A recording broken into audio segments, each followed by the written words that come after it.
அன்பு உறவுகளுக்கு இனிய வணக்கங்கள். இன்றைய பதிவு ஒரு சுவாரஸ்யமான பதிவு. மேஷ ராசி கணவன், மிதுன ராசி மனைவி, ஒரு வெற்றிகரமான வாழ்க்கை பயணம் உங்களுக்கு எப்படி இருக்குங்கிறத இந்த பதிவுல பார்க்க போறோம். ஒரு செம எனர்ஜியான ராசி பொருத்தமா இந்த பொருத்தம் நிச்சயமா இருக்கும். ஒரு பக்கம் அதிரடியான வேகமான மேஷ ராசியான், இன்னொரு பக்கம் செம ஷார்ப்பான புத்திசாலியான மிதுன ராசி பெண். இவங்க 2 பேரும் சேர்ந்தா அந்த வாழ்க்கை எப்படி இருக்கும்? இந்த வீடியோவை அவசியம் பார்க்க வேண்டிய நபர்கள் யாருன்னா, கல்யாணம் ஆக போறவங்க மட்டும் இல்லைங்க, ஏற்கனவே கல்யாணம் ஆகி வீட்டில் சின்ன சின்ன சண்டை போடுற தம்பதிகளும் இந்த வீடியோவை முழுசா பாருங்க. ஏன்னா உங்க வாழ்க்கை துணையோடைய மைண்ட் செட் என்னங்கிறத இன்னைக்கு நான் ரகசியமா சொல்ல போறேன். மேஷம்ங்கிறது நெருப்பு, மிதுனம்ங்கிறது காற்று. காத்தடிச்சா நெருப்பு இன்னும் வேகமா எரியும். ஆனா அதே காத்து சூறாவளியா மாறுனா என்ன ஆகும்னு நினைச்சு பார்க்கணும் இல்லையா?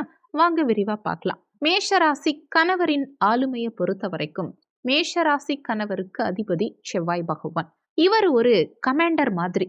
இவர் நினைச்சத உடனே நடக்கணும்னு எதிர்பார்ப்பாரு.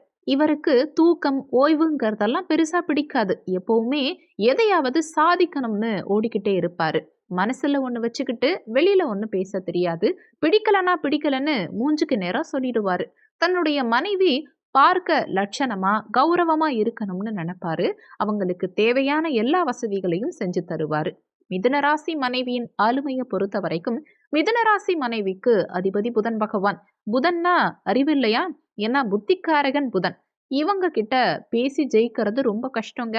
இவங்க ஒரு நேரத்துல ஒரு விஷயத்த மட்டும் செய்ய மாட்டாங்க. ஒரே நேரத்துல 2, 3 வேலையை செய்யற திறமை இவங்க கிட்ட அதிகமாவே இருக்கும். அதே மாதிரி எந்த ஒரு முடிவு எடுத்தாலுமே அதுல இருக்கிற சாதக பாதகங்களை அலசி ஆராயாம விட மாட்டாங்க. இவங்களுக்கு தனிமை பிடிக்காது. எப்பவும் யாருக்காவது ஃபோன் பண்ணி பேசிக்கிட்டே இருப்பாங்க. இல்லனா ஏதோ ஒரு விஷயத்த கத்துக்கிட்டே இருப்பாங்க. ஒரு நிஜ வாழ்க்கை உதாரணத்தை பார்க்கலாமா? மேஷராசி கணவர் திடீர்னு ஒரு பிசினஸ் ஆரம்பிக்கலான்னு ஒரு 10 லட்சம் ரூபாய் முதலீடு செய்ய போறேன்னு சொல்றாருன்னு வச்சுப்போமே. அவரோட வேகம் என்னன்னா, நாளைக்கே அட்வான்ஸ் கொடுத்து கடையை திறக்கலாம்னு பாப்பாரு. ஆனா மிதுனராசி மனைவி அங்கதான் பிரேக் போடுவாங்க. அந்த தொழில்ல இப்ப லாபம் வருமா, ஜிஎஸ்டி என்ன, இன்னும் 2 வருஷம் கழிச்சு மார்க்கெட் எப்படி இருக்கும்னு ஒரு பட்ஜெட் ரிப்போர்ட்டே ரெடி பண்ணுவாங்க. இப்போ கணவருக்கு கோபம் வரும். ஆனா மனைவியோட அந்த புத்திசாலித்தனம் தான் அந்த முதலீட்டை காப்பாத்தும். இந்த ஜோடியை பொறுத்த வரைக்கும் இவங்க கணவன் மனைவியா இருக்கிறத விட பெஸ்ட் ஃப்ரெண்ட்ஸா இருப்பாங்க. இவங்களுக்குள்ள ரகசியங்களே இருக்காது.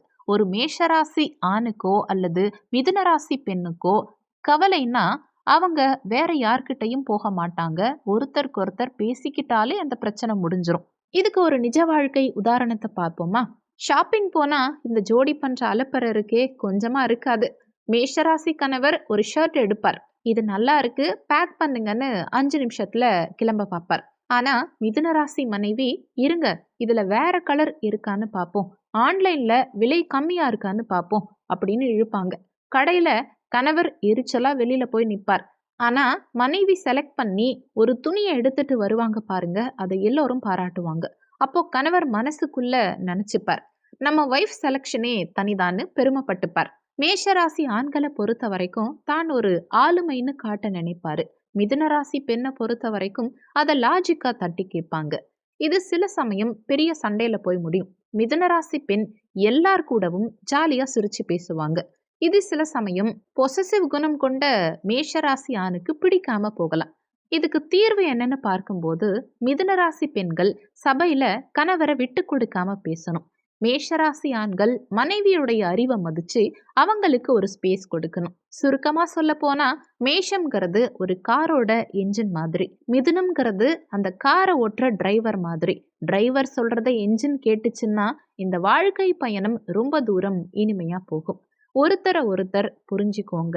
ஈகோ பார்க்காம விட்டு கொடுங்க. உங்க வாழ்க்கை நிச்சயமா சொர்க்கமா மாறும். உங்க ராசி மேஷம் அல்லது மிதுனமா இருந்தா உங்க லைஃப்ல நடந்த சுவாரஸ்யமான விஷயங்களை கீழே கமெண்ட்ல சொல்லுங்க.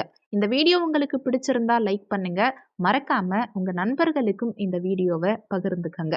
வீடியோல சொல்லியிருக்க விஷயங்கள் பொதுவான பலன்கள். மற்றபடி உங்க சுயஜாதகத்துல இருக்கும் கிரக நிலைகளும் தற்போதைய தசாபுத்திகளும் தான் உங்கள் வாழ்க்கையில் என்னென்ன விஷயங்கள் நடக்கணும், எப்படி நடக்கணுங்கிறத முடிவு பண்ணும். அதனால் உங்கள் சுயஜாதகத்தில் கிரகநிலை அமைப்புகள் எப்படி இருக்குது, இப்போ என்ன தசாபுத்தி நடக்குதுங்கிறத தெரிஞ்சுக்கிட்டிங்கன்னா உங்கள் வாழ்க்கையின் போக்கு எப்படி இருக்குங்கிறத நீங்கள் புரிஞ்சு நடந்துக்கலாம். அதற்கேற்ப பரிகாரங்கள் பண்ணும் பட்சத்தில் உங்கள் வாழ்க்கையை நிச்சயமாக நீங்கள் சிறப்பானதாக மாற்ற முடியும். நீங்க உங்க சுயஜாதகம் பார்க்க விரும்பினா ஜாதகம் பார்க்கன்னு கீழே கொடுத்திருக்க நம்பருக்கு வாட்ஸ்அப் பண்ணுங்க. நன்றி. மற்றும் ஒரு சுவாரஸ்யமான பதிவில் மீண்டும் சந்திப்போம்.